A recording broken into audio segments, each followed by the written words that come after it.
objetivo de garantir que todo estudante tenha um aprendizado de qualidade ganhou um obstáculo de peso nos últimos anos: a pandemia de Covid-19.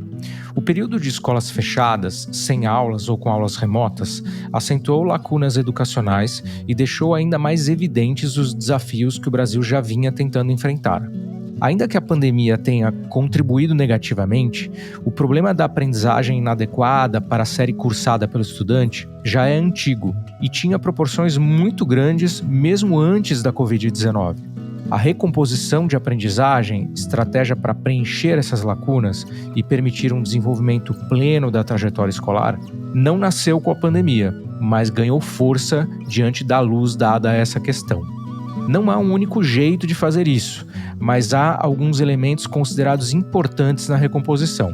Por exemplo, o diagnóstico de quantas e quais são as lacunas, a recuperação de conteúdos e processos perdidos, e a intervenção propriamente para oferecer suporte aos alunos na jornada de aprendizagem. Neste episódio, a gente fala da recomposição de aprendizagem, trata das ferramentas e dos caminhos que podem fortalecê-la, e discute como é possível planejá-la de forma a considerar também particularidades dos estudantes. Eu sou Davi Saad, diretor-presidente do Instituto Natura. Seja bem-vinda, seja bem-vindo. Aqui você ouve conversas sobre e para a educação. O podcast é quinzenal e chega aos tocadores de áudio às segundas-feiras. Hoje, a gente recebe o subsecretário pedagógico da Secretaria da Educação do Estado de São Paulo, Daniel Barros. Daniel é jornalista de formação, com mestrado em administração pública na Universidade de Columbia, em Nova York, que depois migrou para a área de educação e das políticas públicas. Ele é autor do livro País Mal Educado: Por que se aprende tão pouco nas escolas brasileiras?, publicado pela editora Record. Podcast Instituto Natura. Diálogos sobre educação na América Latina.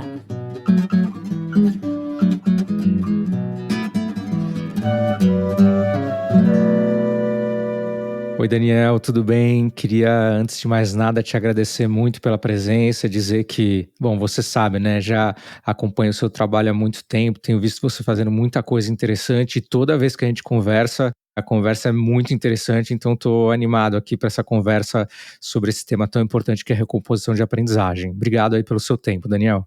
Imagina, eu que agradeço, um prazer conversar contigo, Davi. Você sabe que eu tenho um grande apreço por você e pelo trabalho que você faz no Instituto Natura há tanto tempo. Vai ser muito legal a gente bater esse papo aqui. Você lidera a área pedagógica da Secretaria da Educação Paulista e é responsável pela estratégia para promover a aprendizagem numa rede assim, gigante, com mais de 3 milhões de alunos. Então, como a gente vai falar de recomposição de aprendizagem aqui hoje, eu queria começar te perguntando assim, o que significa esse trabalho? Como se promove a aprendizagem? O que você faz na secretaria? Olha, essa é uma ótima pergunta, porque acho que aqui na área pedagógica da secretaria, o nosso foco em aprendizagem se divide em, eu diria, 3 grandes pilares, né? Um pilar é mais curricular, que é definir o que a gente vai focar de conteúdos naquele determinado ano letivo, né? A gente tem um currículo, claro, né, que deriva da BNCC, da Base Nacional Comum Curricular, mas esse é um currículo extenso, né? Esse é, infelizmente, um dos grandes problemas que a gente tem hoje na educação brasileira. Os currículos são muito extensos, difíceis de serem abordados ao longo do ano, e como a gente vai falar aqui, há muitas defasagens. Então, a gente precisa escolher exatamente em que focar. Então, tem um trabalho curricular importante a ser feito. Além disso, a gente tem um trabalho dos recursos pedagógicos que vão apoiar o professor no dia a dia dele, né? Então, eu entendo a nossa área pedagógica como uma área que produz recursos pedagógicos, faz a curadoria de recursos pedagógicos para enviar às escolas, para apoiar o trabalho do professor na ponta.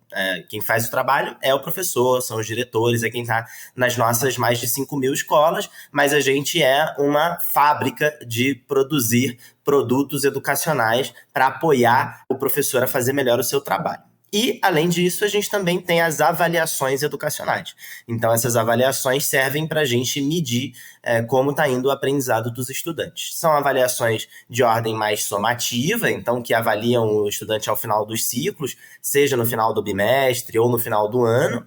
No final do bimestre a gente faz avaliações internas, as provas paulistas, no final do ano a gente contrata externos para fazer, e a gente também tem avaliações que a gente chama de formativas, que são o que a gente tem chamado de tarefas de casa, as tarefas SP, que são pequenas questões que os estudantes recebem após quase todas as aulas para verificar o aprendizado dele. Então, esses são, acho que, os 3 grandes blocos: o curricular, o da produção de materiais didáticos e recursos pedagógicos e o de avaliação de aprendizagem.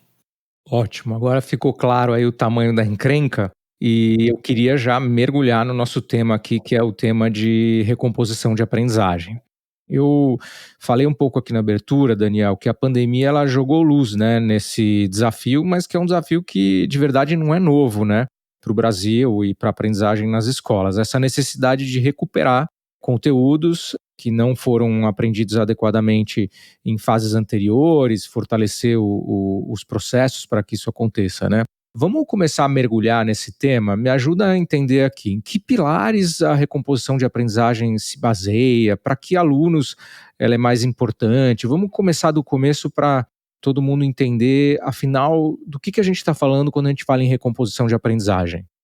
Eu vou usar aqui, vou dar o crédito de uma explicação que eu gostei muito que a Kátia Smolly fez numa conversa que a gente teve recentemente. Kátia Smolly é uma grande especialista em matemática, para quem não conhece. Ela é realmente uma especialista também nesse tema de recomposição de aprendizagem, Daniel. Também tenho aprendido muito com ela. Sim, exatamente. Acho que ela faz uma distinção muito boa entre revisão e recomposição de aprendizagem, né? Revisão é quando você aprendeu um determinado conteúdo, mas talvez você tenha esquecido aquele conteúdo porque foi há muito tempo. Você vai lá, faz uns exercícios, o professor tira uma outra dúvida e você relembra aquele conteúdo que você aprendeu lá atrás. Muitas vezes você precisa de pouco tempo para isso, né? Às vezes alguns exercícios, uma aula, um pedaço de uma aula, você já consegue revisar um conteúdo que você já aprendeu. Recomposição de aprendizagem é muito mais profundo, porque a recomposição de aprendizagem precisa dar conta de um aprendizado que não foi feito. Então, um problema clássico da matemática na nossa rede, e que eu imagino que também é a realidade de muitas outras redes, é que os estudantes têm dificuldade de aprender frações nos anos iniciais. E esse tema, de modo geral, retoma nos anos finais, nos primeiros anos dos anos finais, mas muitas vezes os estudantes seguem a trajetória escolar deles sem dominar esse conteúdo, sem aprender esse conceito que é um pouco mais abstrato da matemática, um dos primeiros conceitos mais abstratos que o aluno se depara. E isso cria todo tipo de dificuldade dos estudantes aprenderem outros conteúdos mais à frente, como, por exemplo, porcentagens, soma e subtração de frações, enfim, outros conceitos. Isso também acontece com, sei lá, equação de primeiro grau, que é um conceito básico da álgebra, que vai ser pré-requisito para vários outros conceitos da matemática, principalmente no ensino médio. E o estudante, quando não aprende equação de primeiro grau, fica impossibilitado de aprender vários outros conceitos. Então, aí é necessário fazer recomposição de aprendizagens. Então, na segunda série do ensino médio, o professor está ensinando funções afins em matemática, ele precisa retomar o conteúdo do 8º ano de equação de primeiro grau, que é um conteúdo que espera-se que o aluno tenha aprendido, mas a gente sabe que muitas vezes uma boa parte da classe não aprendeu esse conteúdo. Então, o professor precisa retomar não a título de revisão, mas a título de ensinar um conteúdo que o estudante não aprendeu no passado. Então, isso é recomposição de aprendizagens e isso ficou mais forte depois da pandemia.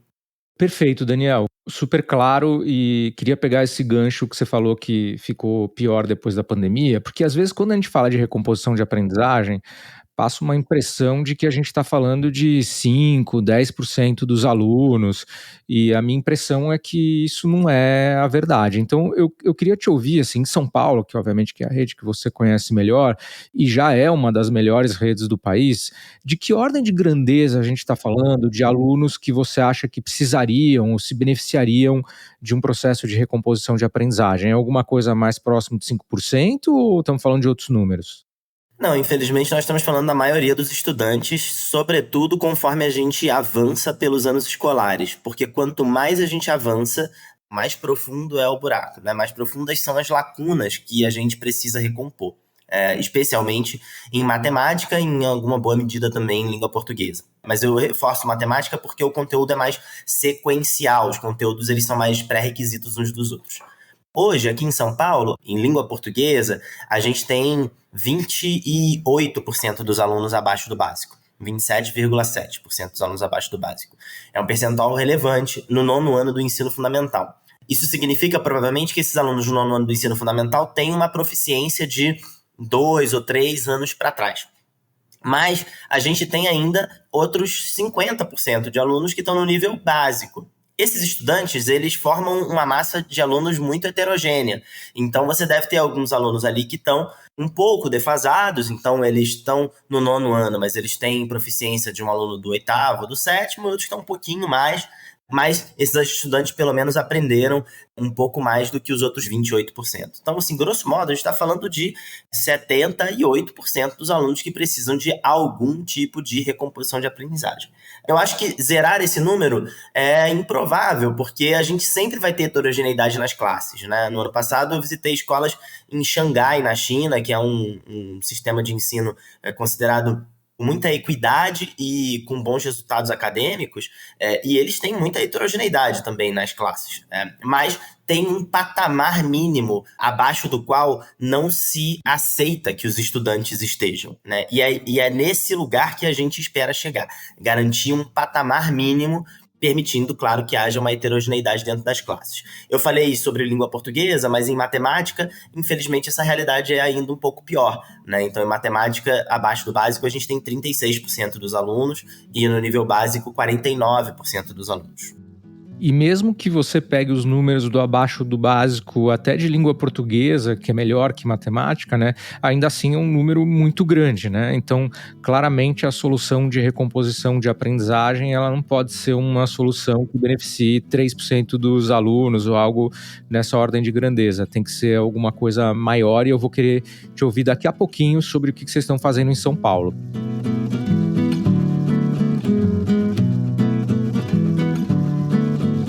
Mas antes eu queria discutir outros 2 dilemas, vamos dizer assim, que eu tenho ouvido em relação à recomposição de aprendizagem. Uma é que eu vejo muito uma discussão de que a gente não pode priorizar o currículo, pois a gente quer um currículo ambicioso para não desengajar os melhores alunos, né? Por outro lado, a gente tem que compatibilizar essa ambição de um currículo mais avançado com exatamente isso que a gente falou dessa defasagem, né? Porque se a gente não fizer isso, a gente vai trabalhar um currículo super avançado, mas boa parte da sala não vai estar nem conseguindo acompanhar. Qual que é a solução para esse dilema, Daniel? Olha, eu acho que tem uma solução no meio do caminho aqui, Davi, que é a solução que eu acredito que a gente está implementando aqui em São Paulo. Então já me conta o que vocês estão fazendo em São Paulo e engata nessa pergunta, então. Te conto. Eu acho que esse é um falso dilema, né? A gente precisa necessariamente fazer algum tipo de priorização curricular? Sim, sem dúvida a gente precisa, e eu acho que isso é cada vez mais consensual na educação, tá? Eu acho que as pessoas que estão levando a discussão de recomposição de aprendizagem a sério, elas já conhecem que é preciso fazer uma priorização curricular, e eu digo mais, eu acho que tem um reconhecimento geral de que a BNCC, embora tenha trazido muitos benefícios para a educação brasileira, não foi feliz em formar um conjunto limitado, adequado de habilidades para os estudantes poderem desenvolver ao longo do ano, né? Os estudantes e seus professores. Especialmente em português, onde, por exemplo, nos anos finais do ensino fundamental, há mais de uma centena de habilidades a serem desenvolvidas por ano série, a gente percebe que a revisão curricular que vai haver nos próximos anos da BNCC precisa levar em conta a discussão de priorização curricular, que está muito em voga. Então, acho que isso é ponto pacífico. Todo mundo concorda que a gente tem que olhar para um conjunto menor de habilidades, independentemente de ser pós-pandemia ou não, e focar nesse conjunto de habilidades. Porque a gente optou por um currículo que preza pela abrangência, mas não preza pela profundidade. Eu ouvi uma ótima analogia do professor Fernando Carnaúba, de Stanford, também especialista em matemática, que é como se a gente nadasse uma piscina de 2 quilômetros com 10 centímetros de profundidade, né? Então você cobre uma quantidade enorme de conteúdos, mas com muito pouca profundidade, e você leva o professor a fazer uma das coisas que eu acho mais perversas na educação, que a gente tem tentado combater aqui bastante, que é a dar a aula sem se preocupar necessariamente se o aluno aprendeu. Então ele vai lá, passa pelo conteúdo, dá um check, garante, olha, cobri esse conteúdo aqui, se os alunos aprenderam ou não, aí são outros 500, né? Isso é um problema, na minha visão, também curricular. E eu acho que a gente tem alcançado um certo consenso nisso. Onde eu acho que tem menos consenso, mas eu vou te dizer o que a gente está fazendo, qual é o grau de recomposição, de retomadas que você deveria fazer durante o ano letivo, né? Aqui, na Secretaria da Educação, além do currículo, né, o currículo se desdobra num documento que a gente chama de escopo sequência. O escopo sequência é a distribuição de aulas por cada conteúdo ou por cada unidade temática dentro do ano letivo. E ele direciona a produção do nosso material digital e o material impresso, que nós usamos para apoiar os professores e que a esmagadora maioria dos professores usam no seu dia a dia aqui em São Paulo. Isso mais ou menos organiza os conteúdos que serão focados naquele ano. Então a gente fez um exercício de priorização curricular para matemática, para língua portuguesa, mas também para outros componentes, como física no ensino médio, que é um componente que geralmente tem resultados acadêmicos muito ruins. E a gente fez um percentual relevante de retomadas. Então, por exemplo, em matemática, se você pega todos os anos finais, 47% das aulas são de conteúdos de anos anteriores, são retomadas de conteúdos dos anos anteriores. Mas o diabo mora nos detalhes. A gente fez uma retomada focada em conteúdos que são pré-requisitos para os conteúdos daquele ano. Então a gente não acredita em pegar e falar assim, gente, agora no 8º ano a gente não vai ensinar nada do conteúdo do 8º ano. Vamos ensinar todo o conteúdo do 6º, do 7º, aí quando o aluno aprender esses conteúdos, aí sim a gente pega o conteúdo do 8º. Isso eu rechaço. Acho que isso não é um bom caminho, e eu acho que a maioria das pessoas que estudam em profundidade esse tema, inclusive a Kátia, que eu citei mais cedo, não acham que esse é um bom caminho, porque aí sim o currículo perde a ambição, perde de vista onde que o estudante deveria chegar. O que a gente tem feito a gente tem uma lista priorizada de habilidades próprias do 8º ano e uma lista de habilidades que são fundamentais para que o aluno consiga aprender aquele conteúdo do 8º ano. E os estudantes passam por esses conteúdos durante as aulas. Então, por exemplo, no 8º ano ele precisa aprender, soma e subtração de frações. A gente tem questões bem básicas, aulas bem básicas sobre frações de conteúdos que o aluno deveria ter aprendido anos antes, né? Então, essa é a opção que a gente fez. E você acha que dessa forma, então, a gente consegue trabalhar ao mesmo tempo com recomposição de quem está abaixo do básico, mas também manter o engajamento de quem está adequado? E antes de responder essa pergunta, eu incluo um outro tema que também é algo que eu tenho ouvido muito, que é a questão da reenturmação, ou mexer na enturmação, para a gente trabalhar com essa dispersão, essa heterogeneidade na sala de aula, como você falou, sempre vai existir. Então a pergunta é se esse modelo que você falou de alguma forma dá conta de manter todo mundo engajado e se vocês também trabalham com esse olhar de reenturmação para ajudar a trabalhar melhor essa dispersão em sala de aula. Nós acreditamos que esse modelo ele permite que o professor lide com estudantes de diferentes níveis, com a heterogeneidade que é própria das nossas classes hoje aqui em São Paulo, né? Então, acho que ele é a nossa aposta para que o professor possa lidar com isso. A gente está avançando em mais coisas para 2026 para melhorar a capacidade do professor de lidar com essa heterogeneidade. Então, por exemplo, a gente está fazendo uma gradação de dificuldade bem marcada entre os exercícios, garantindo que todas as aulas de exercícios, por exemplo, em matemática, em física, em ciências, elas têm uma gradação bem clara de dificuldade e os estudantes que estão mais devagar, vão ter mais dificuldade, talvez não vão conseguir avançar pela lista inteira, vão ter mais dificuldade nas primeiras, e os estudantes que estão mais fáceis, que estão mais avançados, vão conseguir avançar pela lista inteira de atividades. Então, alguns pequenos detalhes que a gente está fazendo. Uma outra coisa que a gente está fazendo a gente tem, no final dos ciclos, no 9º ano e na 3ª série, 2 aulas de orientação de estudos de matemática e 2 aulas de orientação de estudos de língua portuguesa, para garantir que o estudante feche o ciclo com os aprendizados mais ou menos em dia daqueles conteúdos. E nessas classes, os alunos são divididos em grupos, em grupamentos produtivos, né, como a gente chama. Esses grupamentos produtivos podem ser homogêneos ou heterogêneos, né, então eles podem ter estudantes mais parecidos ou estudantes mais diferentes dentro desses grupos, mas na maioria das vezes eles são mais homogêneos, esses grupamentos, e permitem que os estudantes façam atividades de conteúdos que eles têm mais dificuldade mesmo, né? E conteúdos diferentes dentro da mesma classe. Essas salas, inclusive, têm geralmente um aluno monitor que ajuda o professor no dia a dia. Então, a gente também está apostando nisso para apoiar. Agora, para o teu ponto de enturmação por nível, esse é um tema bem polêmico, né? Na educação de modo geral. Os Estados Unidos fazem o que eles chamam de tracking há muitos anos, é muito comum. Outros países fazem enturmações um tanto diferentes, né? Então, o Reino Unido, mais no ensino médio, por exemplo, os alunos podem escolher um nível mais alto de alguns componentes e nível mais baixo de outros, né? Então, eles têm um balanço ali. Qual é a minha grande preocupação? É a preocupação do estigma, que você certamente já ouviu, né? Que os estudantes que ficam nas classes que estão mais para trás, eles são inevitavelmente estigmatizados, né? Eu já visitei escolas que funcionam muito bem com esse modelo e os estudantes das turmas que têm o pior desempenho, eles sabem que eles são os estudantes que têm o pior desempenho e eles reconhecem isso, e isso claramente tem um impacto na autoestima deles e na mentalidade de crescimento deles. Eles reforçam uma ideia de mentalidade fixa, né? Esse conceito da Carol Dweck, de que, puxa, eu sou burro mesmo, de que eu não sei a matemática mesmo, de que eu não sou bom para estudar mesmo, essa é a classe dos bagunceiros e tal. E isso é, para mim, um dos grandes problemas desse modelo. Ao mesmo tempo, esse modelo dá a pista para que os estudantes que estão mais avançados possam seguir adiante. E isso é bom, claro, porque os estudantes, muita gente pensa muito nos alunos que estão ficando para trás na nossa rede, mas não pensa naqueles alunos que têm o potencial de ir mais longe se você dá pista para eles irem, né? Então, eu acredito que esse modelo pode funcionar bem em escolas que têm uma grande quantidade de turmas, que são escolas grandes, que têm uma heterogeneidade muito grande de alunos e que têm profissionais apaixonados por esse modelo, né? Então, diretores, professores que gostam dessa ideia e que vão trabalhar contra as dificuldades que esse modelo causa.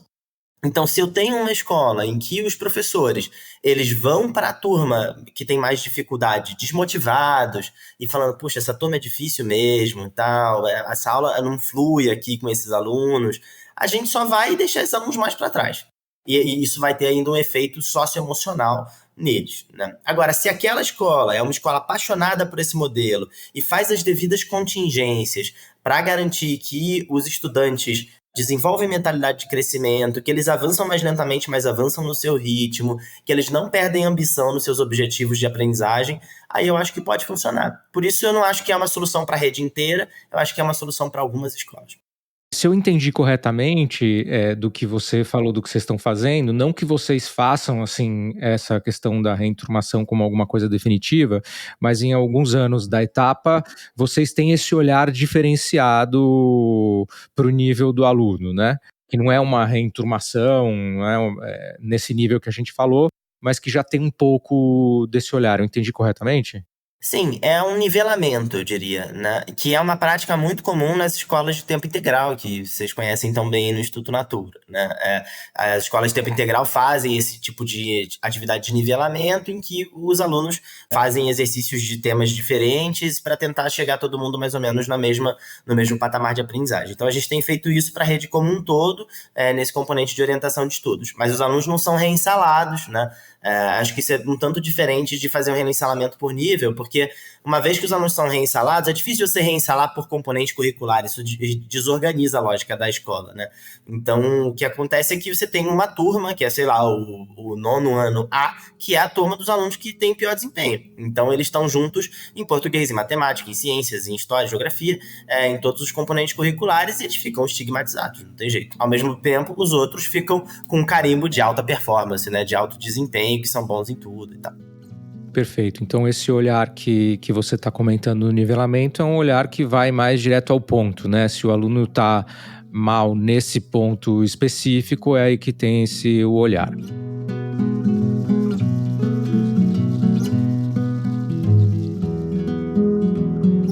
Deixa eu te fazer uma pergunta importante aqui sobre recomposição de aprendizagem, que é a seguinte. A educação é um processo muitas vezes lento, né? Então você faz algumas coisas, só vão dar resultado lá na frente e tal. E a recomposição de aprendizagem talvez seja uma solução mais rápida que tem, né? Porque é isso, o aluno iria ficar, por exemplo, abaixo do básico, mas aí você faz a recomposição de aprendizagem no próprio ano, quase que ele está sendo avaliado e você já tem um ganho. Então, minha pergunta para você é assim, quando você acha, ou se já estão aparecendo, né? Mas quando você acha que a gente vai conseguir ver resultados em termos de proficiência dos estudantes, que vai mostrar o sucesso aí e a potência de tudo isso que você está contando? Olha, a nossa expectativa é que isso comece a aparecer nas avaliações padronizadas deste ano, né? A gente imagina que isso vai se materializar no que a gente chama de SARESP aqui, né? A avaliação do final do ano, externa, feita pela VUNESP, e talvez também no SAEB, né? A gente espera uma redução do número de estudantes abaixo do básico e básico. A gente também tem feito um trabalho, que eu não comentei, Davi, que é para os estudantes que estão muito para trás, né? Que são ali os 20, 25% de estudantes que chegam no sexto ano, às vezes avançam para o sétimo ano analfabetos, né? E esse estudante não dá para você tratar dentro de sala de aula, não é viável.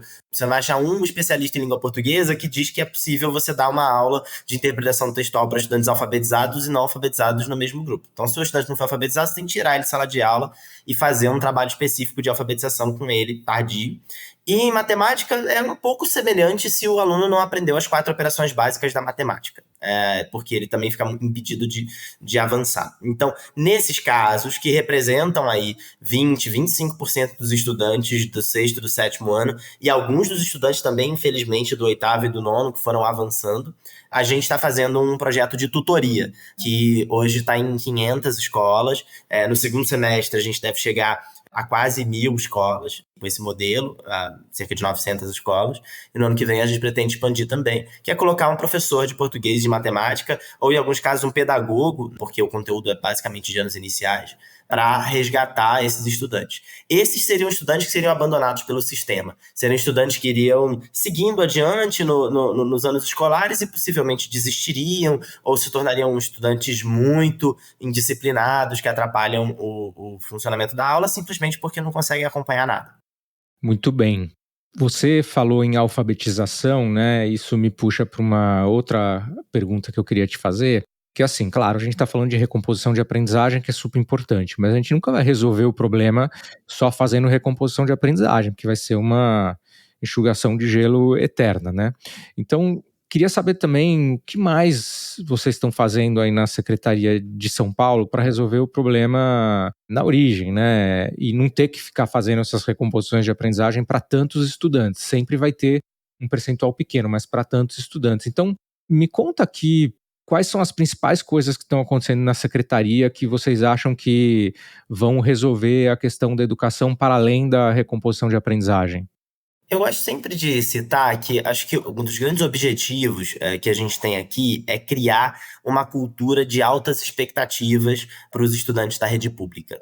O secretário Renato Feder fala bastante sobre como ele quer chegar no nível de qualidade das escolas privadas nas escolas públicas. Eu gosto sempre de falar dessa cultura de altas expectativas, que é a gente estabelecer que o estudante pode sonhar com alcançar coisas muito além do que se imaginava no passado, né? E vários dos nossos programas têm esse objetivo. Acho que, notadamente, um deles é o Provão Paulista, que transformou as provas do final do ano do ensino médio, da primeira, da segunda, da terceira série, em vestibular seriado para as universidades estaduais de São Paulo, que reservam milhares de vagas para esses estudantes, né? Então, hoje a gente tem estudantes que fizeram a sua escolaridade inteira na rede pública, que fazem o Provão Paulista e entram em engenharia, medicina, da Universidade de São Paulo, que são alguns dos cursos mais concorridos do Brasil, mas que também entram nas vagas das FATECs, as Faculdades de Tecnologia do Centro Paula Souza, em cursos da Unesp, nos seus mais diversos campos no interior de São Paulo, e até em vagas virtuais da Universidade Virtual de São Paulo, a Univesp, que oferece um curso de EAD com muita qualidade. Então, esse, para mim, é um dos programas que melhor representa as altas expectativas que a gente estabelece para os nossos alunos. A gente diz para eles, se vocês estudarem, se dedicarem, vocês vão entrar nas universidades que são almejadas pelos alunos que estão nas escolas privadas de elite de São Paulo. Além disso, a gente também dá um espaço grande para os alunos se prepararem para o mercado de trabalho. Teve um crescimento expressivo das matrículas no ensino técnico aqui em São Paulo, saindo de mais ou menos 30 mil alunos matriculados no técnico integrado com o ensino médio para mais de 140 mil em 2 anos, né, de 23 para 25, e no ano que vem a gente vai ultrapassar 230 mil alunos matriculados, que também acredito que é um exemplo das altas expectativas que a gente coloca para os nossos estudantes.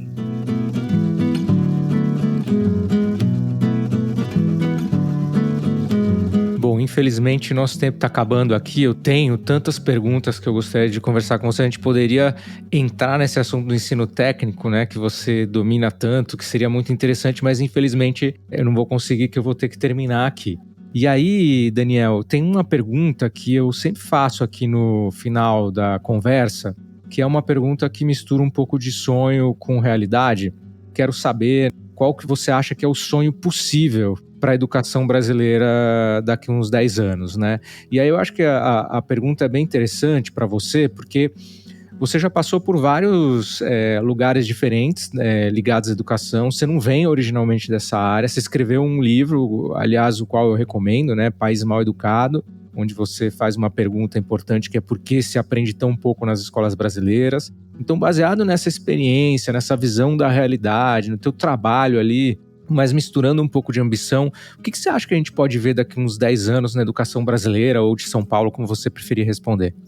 Eu acho que, tanto na educação de São Paulo quanto na educação brasileira, eu acho que daqui a 10 anos a gente pode ter um cenário de estudantes que acreditam mais no seu potencial, né? Os estudantes da nossa rede pública que acreditam mais no seu potencial e acreditam que podem aprender e que podem colher bons frutos com a educação. Eu vejo que essa cultura de altas expectativas que a gente tem tentado imprimir aqui, ela pode funcionar para motivar mais os nossos estudantes. E também eu estou otimista de que a gente vai conseguir resolver, porque na minha visão, uma grande chaga da educação brasileira, que fez inclusive os nossos resultados piorarem desde que eu publiquei o meu livro, que é a gravidade da formação inicial dos nossos professores, que infelizmente piorou nos últimos tempos, né, com uma quantidade muito grande de professores formados em EAD. Eu acho que agora o governo federal, inclusive, tem tomado medidas importantes para regular melhor esse mercado, e eu acredito que a gente vai ter um ciclo de formação de professores melhor nos próximos 10 anos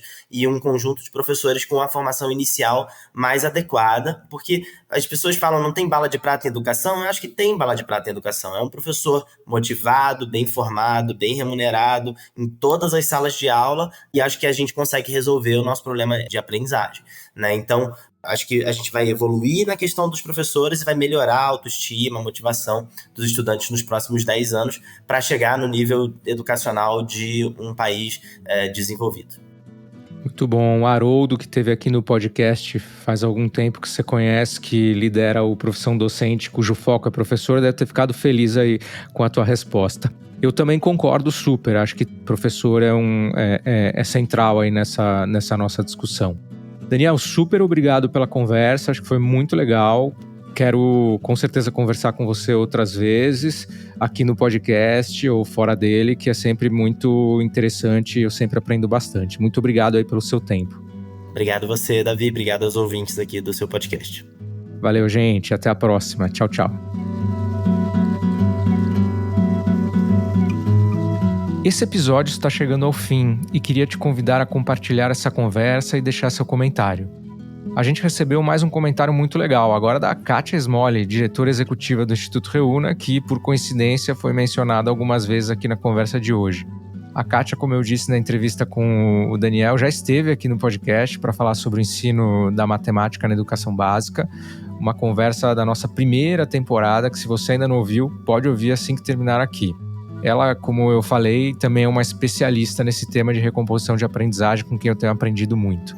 E ela escreveu pelo LinkedIn, mais um episódio imperdível, se referindo à conversa com o governador do Espírito Santo, Renato Casagrande, sobre o papel dos governadores na educação. Obrigado pela mensagem e pela escuta, Kátia. É isso. Obrigado a você pela audiência e obrigado também às consultoras de beleza e à equipe de Natura Crer Pra Ver. O próximo episódio chega em 15 dias. Até lá!